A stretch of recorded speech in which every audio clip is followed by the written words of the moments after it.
Okay, Gauss's law, part two.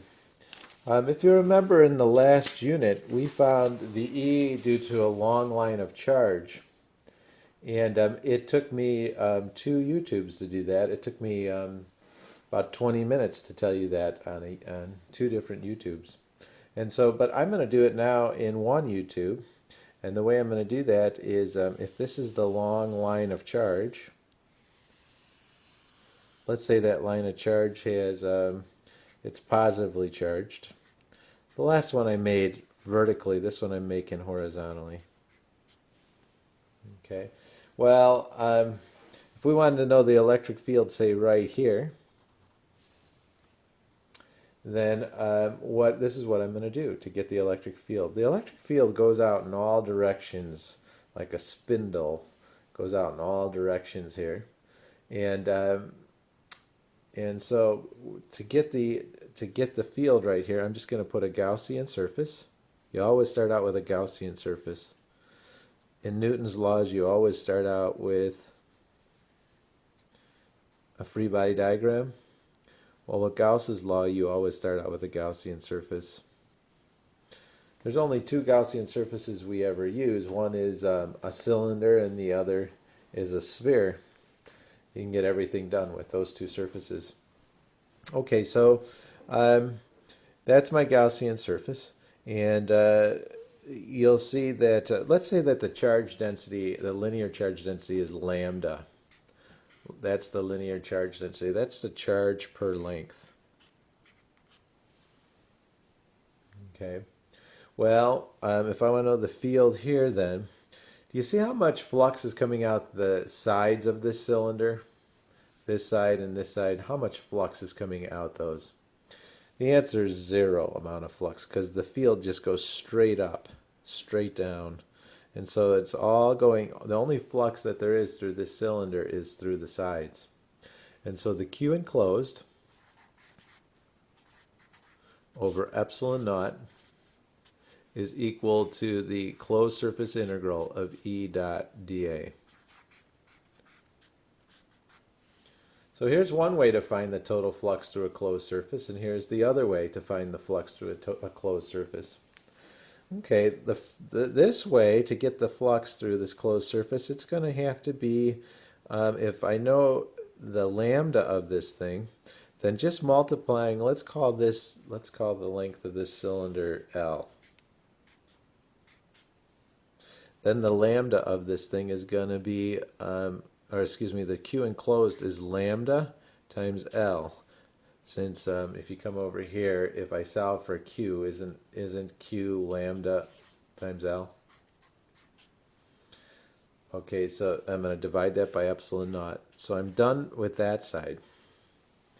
Okay, this side though, the electric field is going to be equal to, the total flux is going to equal E dot dA, but I can get rid of the dot product because here, see this dA? Here's the dA, here's the E. They're in the same direction. And so we can get rid of the dot product. And we can do that because E is parallel to dA. Oops, didn't mean to put a vector over that parallel symbol. It's parallel to dA. Ignore that line there. So you can get rid of the dot product. Okay, now do you see how we can make the argument that E is the same here, as here, as here, as there, as there, as there? Because of the symmetry arguments, why would we expect E to be stronger here than there? They're all the same distance away. And so we can pull E out of the integral.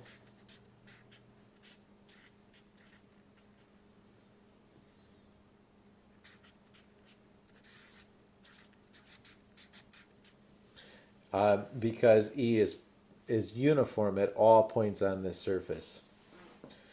Okay, next, now it's just telling me to add up all the dAs. So all the dAs, I'm not going to add up the sides because there's no flux out the sides.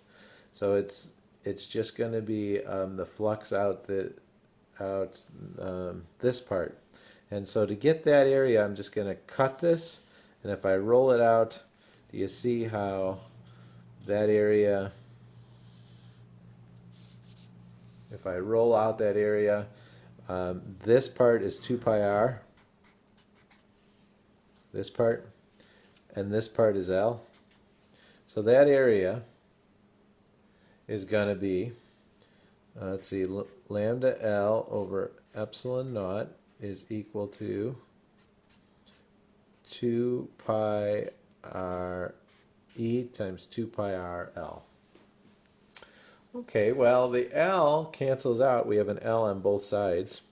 And it should. Should the electric field depend on how far how wide I made the Gaussian cylinder? No, that's an imaginary cylinder. It shouldn't depend on that. Turns out then that, can I sneak this in here? If I bring the 2 pi r underneath here, I get E is equal to lambda over 2 pi epsilon naught r.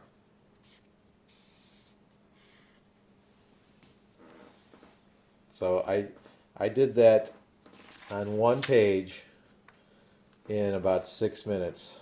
That was faster than before. That was definitely faster than before. All right, I'm gonna cut this video short. That was the electric field due to a long line of charge. Oh, yeah, well, let me just say something about this formula.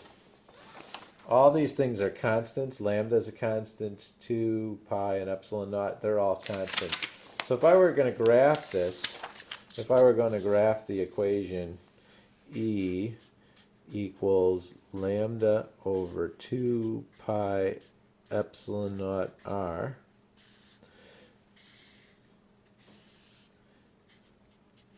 it looks something like this.